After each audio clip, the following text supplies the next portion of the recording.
Muito obrigado, antes de mais, ao SES por este convite. Parabéns aos organizadores, porque vivemos tempos, de facto, necessitados de uma reflexão jornalística e de uma forma de comunicar Igreja que não seja a discussão de um quarto de hora que eu vi num canal de televisão sobre a cor futura dos sapatos do Papa Emérito. É uma peça de um quarto de hora brutal. Ou então outro tipo de reflexões ou de mais ou menos de controle exercido por grupos de pressão dentro até dos canais oficiais da Igreja. Falar depois da doutora Teresa é muito mais fácil porque já está tudo dito. Portanto, posso passar um quarto de hora a dizer nada que ninguém sai a perder. Nós, quando digo nós, franciscanos, acho que foi assim a grande novidade ver um jesuíta vestido dominicano com um discurso franciscano.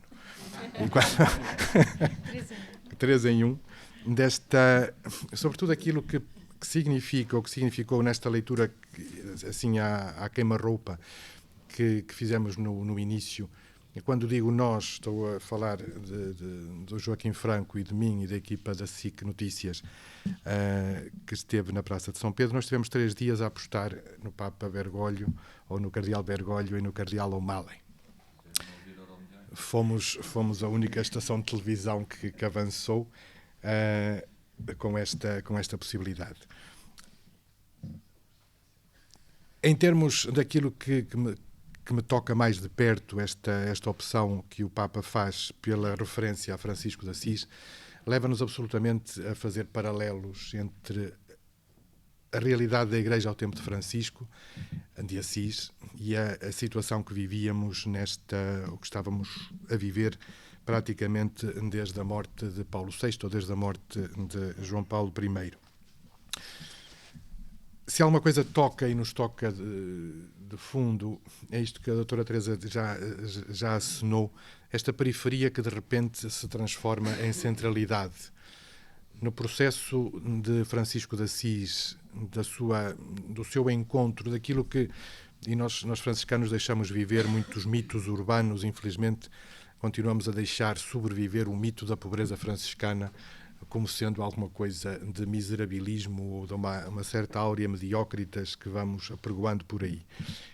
A maior traição que se pode fazer a Francisco é deixar viver ou continuar a viver esta ideia da opção central de Francisco pela pobreza. Francisco era tudo menos idiota e se alguma coisa ele nunca optou foi pela pobreza. A opção de Francisco é pela fraternidade, que tem consequências, naturalmente, e consequências ao nível da partilha e ao nível do ser com e do estar com. O processo de Francisco não é um processo de conversão no sentido errado que estamos habituados a definir conversão como algum movimento de mim para Deus. Se há alguma coisa Francisco entende, e se calhar entende na linha de Paulo de Tarso também e de outros grandes místicos, entende não a minha conversão a Deus, mas uma conversão de Deus a mim, que me leva a criar formas diferentes de ser e de estar com os outros. O encontro de Francisco não é com o Pantocrátor da Catedral de Assis. O encontro de Francisco dá-se com o Cristo de São Damião da Igreja em Ruínas da Periferia. O movimento é este da centralidade para a periferia, para que a periferia possa ser ouvida e possa ter sentido. Há muito tempo que nós vínhamos insistindo nesta ideia. Não era mais possível, ou estava a ser incomportável, até porque o preço que estávamos a pagar era demasiado alto. Se alguma coisa a Igreja perdeu nos últimos 30 anos, perdeu a massa crítica. Perdeu a possibilidade de, no seu interior, dar espaço a gente que, a dada altura, percebeu que já não tinha paciência para nos aturar e simplesmente foi embora e ficamos a falar sozinhos.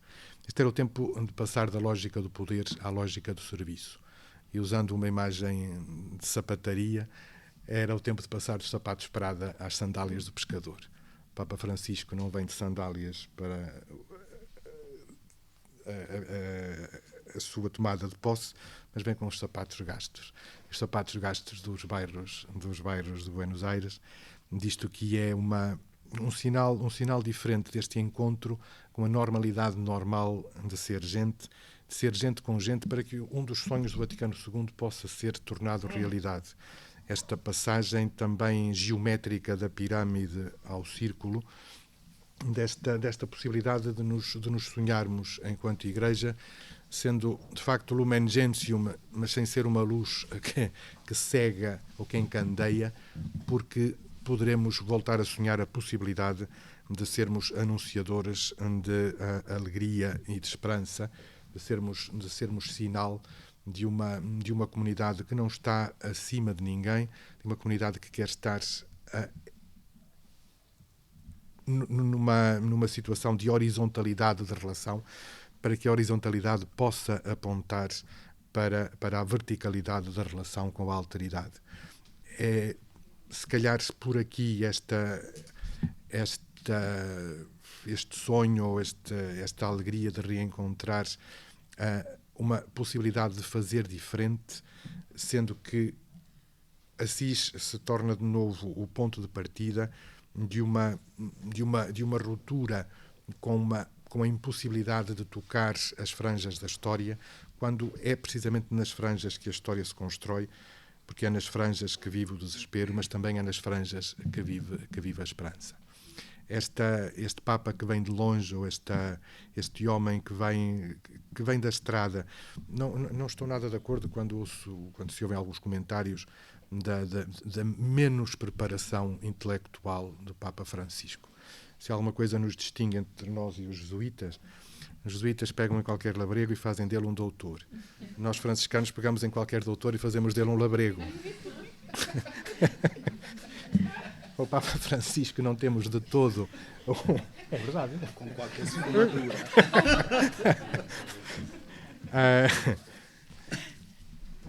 O Papa Francisco não é de todo um diminuído intelectual, nem pouco mais ou menos, mas é alguém que foi capaz, exatamente porque fez os ossos, como se diz em italiano, fez os ossos nas estradas da vida, é alguém que ganhou uma possibilidade de comunicar para além de uma certa estratosfera que nos fomos habituando e treinando quase, ou sendo treinados para não dar respostas às perguntas que a história nos faz e darmos respostas para perguntas que ninguém fez.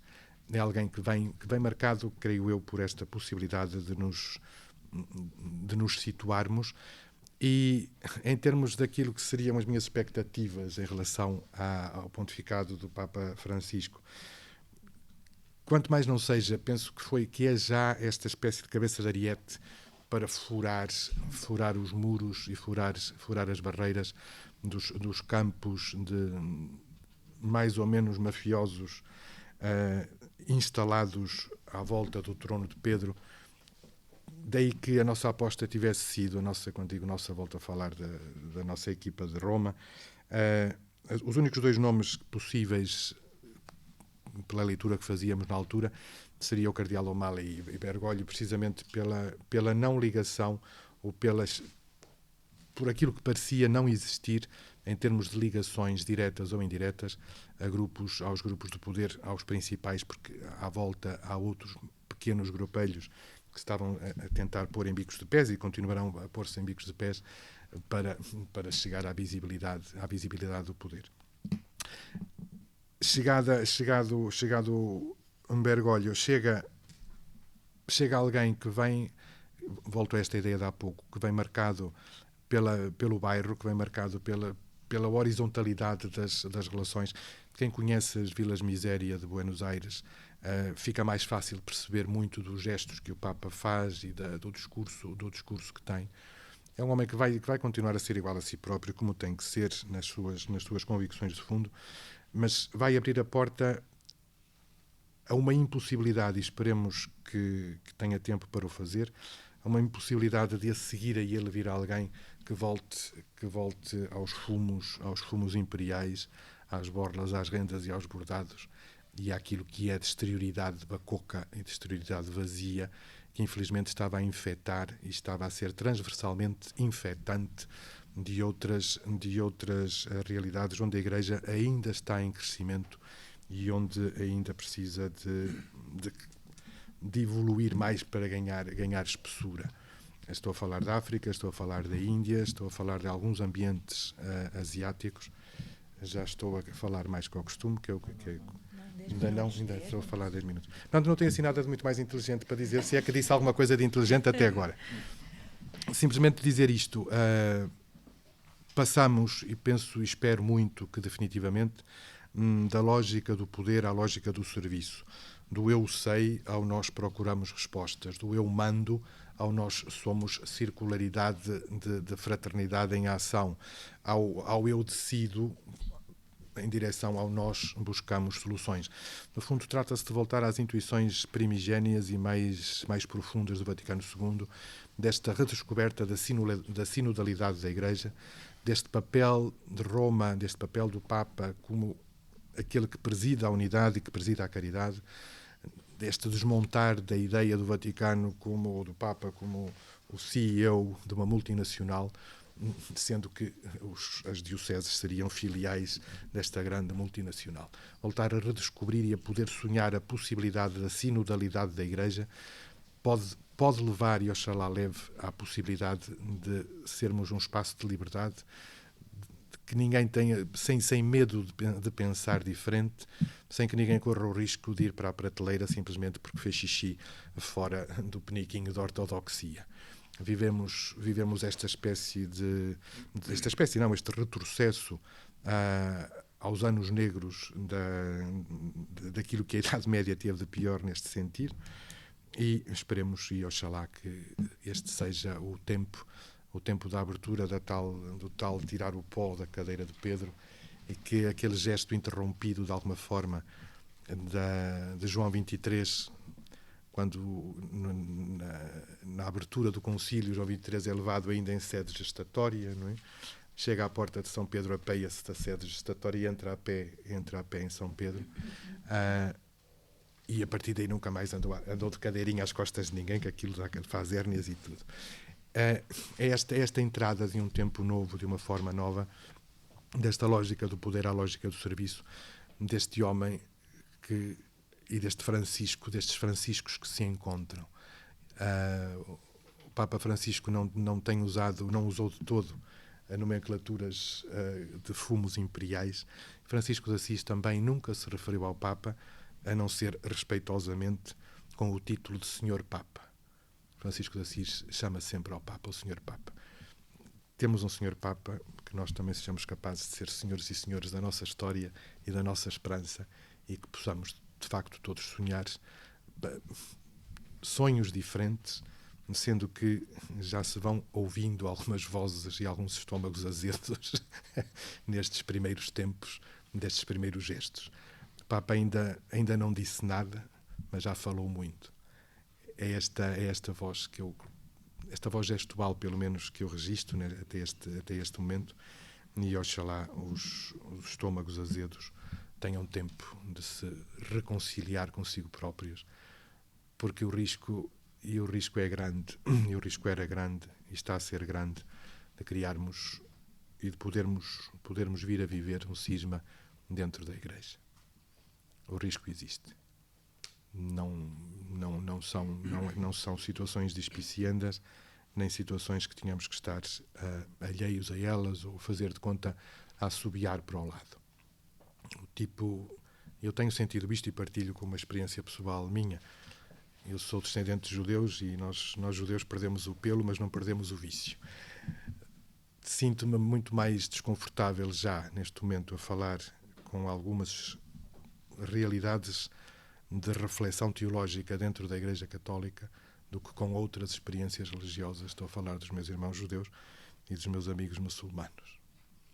Sinto muito já isto. Esperemos e se calhar há coisas que convém dizer baixinho, que é para entrar por baixo.